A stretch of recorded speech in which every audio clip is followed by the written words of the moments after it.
Hello friends, मैं welcome करता हूँ आप सबका। मैं उदय, अपने चैनल अपने परिवार उदय मैथ मिशन पे। आज कोई स्पेशल किसी टॉपिक की क्लासेस नहीं है, लेकिन आज सब बच्चों को एक ब्लेसिंग्स, एक शुभकामनाएं, एक मैसेज देने आया हूँ। मैं फिर से ट्रीट होके उदय मैथ मिशन पे मैं तैयार हो चुका हूँ। मेरी ट्रीटमेंट चल रही थी, तबीयत अच्छी थी नहीं, जिनकी वजह से मैं 1 वीक वीडियो नहीं डाल सका। मैं आप सबसे क्षमा चाहता हूँ, लेकिन मैं कल से फिर से कमर कस के तैयार हूँ आप सबको पढ़ाने के लिए। जैसे कि मैं पहले यूट्यूब पे आप सबसे वादा कर चुका था कि मैं कंप्लीट कोर्स में पढ़ाऊँगा, कुछ भी हो जाए। तो मैं अपनी बातों पे खरा उतरूँगा। दुर्भाग्यवश मेरी तबीयत ठीक नहीं थी, मैं डिप्रेशन में था। मैं लगभग 80% ठीक हो चुका हूँ। मैं कल से फिर से उदय मैथ मिशन पे आप सबके लिए हाजिर हूँ। वहाँ पे ढेर सारे आप सबके प्यार की ज़रूरत है। मैं उम्मीद भी करता हूँ आप सबका प्यार भी मिलेगा। जो एसएससी वाले बच्चे हैं, थोड़ा दुख भी है कि सीजीएल की एग्ज़ाम करीब में ही है। मैं एक हफ्ते नहीं पढ़ा सका आप सबको, लेकिन मैं ज़्यादा करके किसी भी तरह करके उसको एडजस्ट करूँगा, कैसे भी पढ़ाऊँगा। तो आप सब वहाँ पे गौर फरमाएंगे।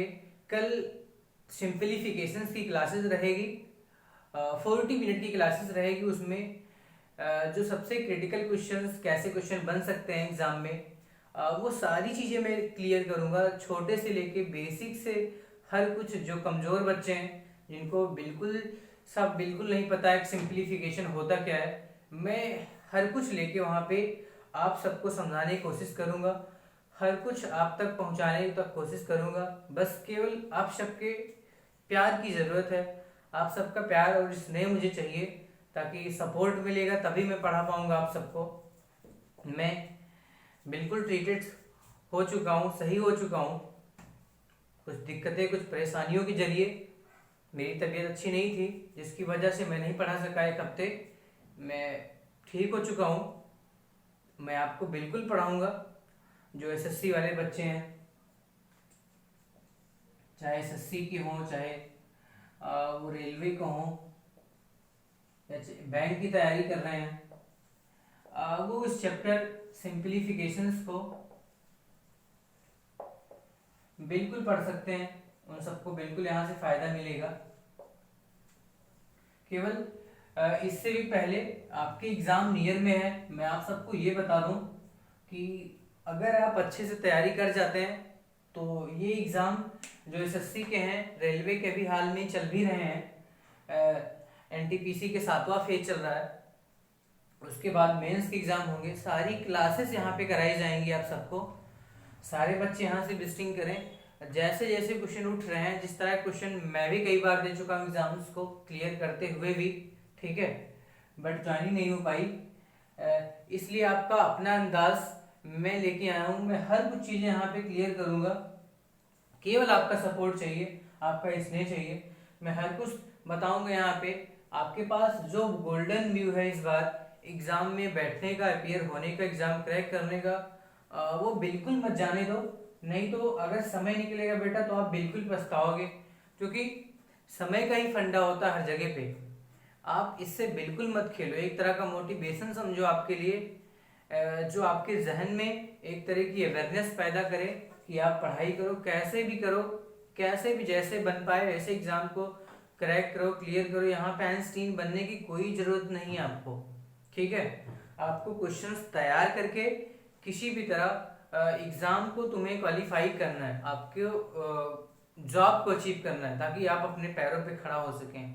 नहीं तो लाइफ में इतनी सारी दिक्कतें हैं कि आपको कदम कदम पे भी कांटे चुभते हैं, और वो चुभेंगे ही। ये ज़िंदगी का सत्य है कि आप अगर सक्सेस हैं तब तो बिल्कुल सही है, अपने आप पैरों पे खड़े हैं, और होना भी चाहिए। नहीं तो बहुत सारी दिक्कतें आती हैं, उसको आप झेल नहीं पाओगे और ज़िंदगी में परेशान तुम्हें होना पड़ेगा। जो मैं अपना अनुभव तुमको शेयर कर रहा हूँ, बता रहा हूँ, सही समय पे सही गाइडेंस, सही डायरेक्शन होने चाहिए। आपके रास्ते आपके बहुत अच्छे होने चाहिए। अगर रास्ते अच्छे हैं तो आप अपने पैर पे खड़े ही हो जाएंगे, कुछ ना कुछ ज़रूर ले गिरेंगे। तो मेरी आप सबसे गुजारिश है कि आप सब 0.5% भी पढ़ाई से कहीं डिस्ट्रैक्ट मत होइए।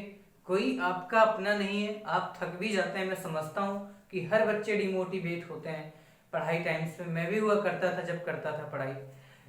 तो आपको किसी न किसी तरह से सारा का सारा जो टेंशन है वो सब कुछ स्टडी में तुमको उतारना है, ठीक है। जो तनाव है आपका वो स्टडी में उतारना है तुमको, ताकि हर तरीके से आपको फायदे हों, ठीक है। आपको मन नहीं लग रहा है पढ़ाई में, आप थोड़ा इधर उधर मस्ती कर लो, एंजॉय कर लो, लेकिन फिर भी वही पढ़ाई करो। अगर पढ़ाई आपके हाथ में है तो वही करो, क्योंकि उसके अलावा आपके एक स्टूडेंट के हाथ में मैं नहीं मानता कि और कुछ है।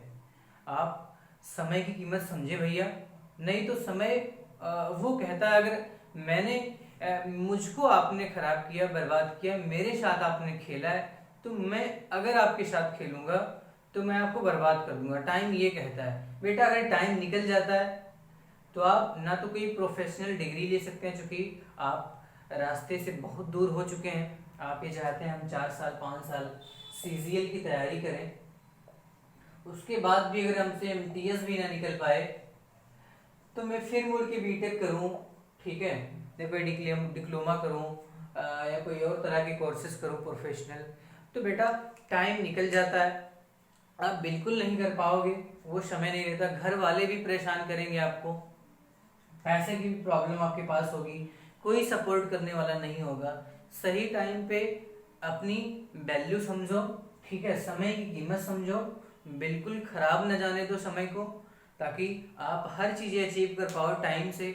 हर कुछ एक समय से अच्छा लगता है, चाहे वो पढ़ाई हो, चाहे मैरिज हो, चाहे घर की अदर एक्टिविटी हो। अगर टाइम पे हर कुछ होता है तो वो हमेशा ही ग्रो करता है, ठीक है। बेटाइम से अगर होगा बेटा तो आप हमेशा, मैं बहुत सारे आज मेरे दिलों में हैं जो आप सबको कहने वाला हूँ, बताने वाला हूँ कि आप बिल्कुल डिस्ट्रैक्ट मत होइए पढ़ाई से। मैं समझता हूँ कि पढ़ाई लाइफ में बहुत सारी दिक्कतें आती हैं, उन सब से आपको टूटना नहीं है। अगर आप टूट जाओगे तो बिल्कुल नहीं कर पाओगे, हर तरीके से लड़ना है आपको। अगर आप थक भी जाते हो तो अपनी खुद की पीठ तुम्हें थपथपाना है, थोड़े समय बाद फिर से उसी में तुम्हें जुट जाना है। बहुत सारी वैकेंसी भर्तियां आएंगी, बिल्कुल नहीं सोचना है कि कोरोना पैंडेमिक के जरिए कुछ नहीं हो पा रहा है, कभी ना कभी तो आएंगी। आपकी तैयारी अच्छी रहेगी तो बिल्कुल आप अचीव कर पाओगे, क्वालिफाई कर पाओगे एग्जाम को। अगर एग्जाम को क्वालिफाइड करते हो तो आपकी जॉब लगेगी, जॉब लगेगी, अपने पैरों पे खड़े होंगे, किसी के पास आपको हाथ नहीं फैलाने होंगे। मैं इतना ही आप सबको कहूँगा लास्ट में कि भैया समय की कीमत समझो और अपना कर्तव्य समझ के पढ़ाई से बिल्कुल डिस्ट्रैक्ट मत हो, सेंट्रलाइज हो जाओ, केंद्रित होकर मन लगा के पढ़ाई करो। आप 100% अचीव कर पाओगे यार। जो बच्चा मेहनत करता है वही अचीव कर पाता है, वही गेट कर पाता है, वही क्वालिफाइड कर पाता है एग्जाम को।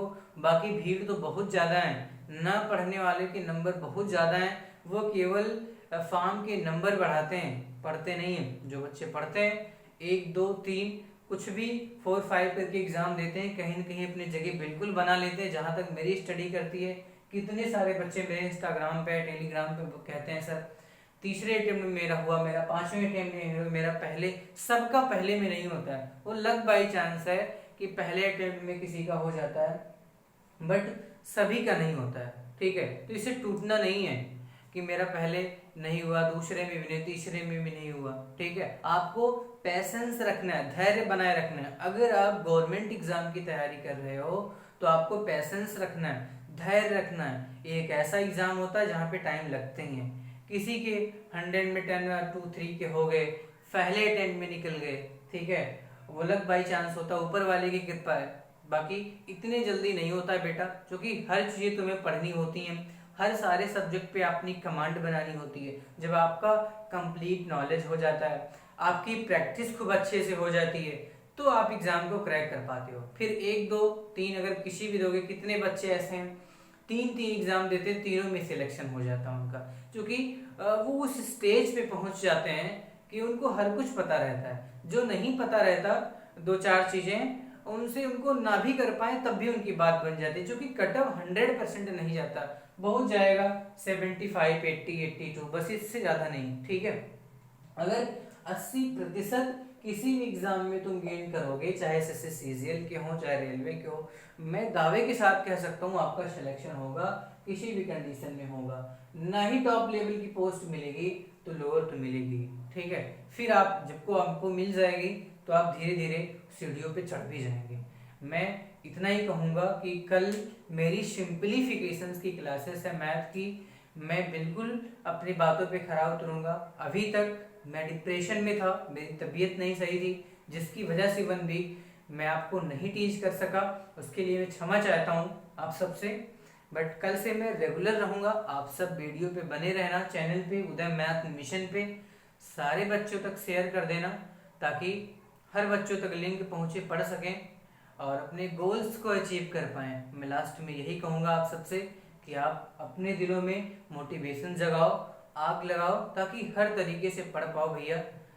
समय बिल्कुल अलग है, ठीक है, आप उसकी कीमत समझें। Understand the value of time, if you understand the value of time you go progress in his life. अगर इन सब चीज़ों को समझते हैं तो आप अपनी लाइफ में बिल्कुल अच्छा कर पाएंगे। मैं इतना ही आपको समझाऊंगा। इसी के साथ मैं ख़त्म करता हूँ इस सेशंस को। कल मिलूंगा आपको सिंप्लीफिकेशंस के साथ, नए तरीके, नए अंदाज में। उम्मीद करता हूँ आप सबका ढेर सारा प्यार मिलेगा उदय मैथ मिशन पे। वेलकम।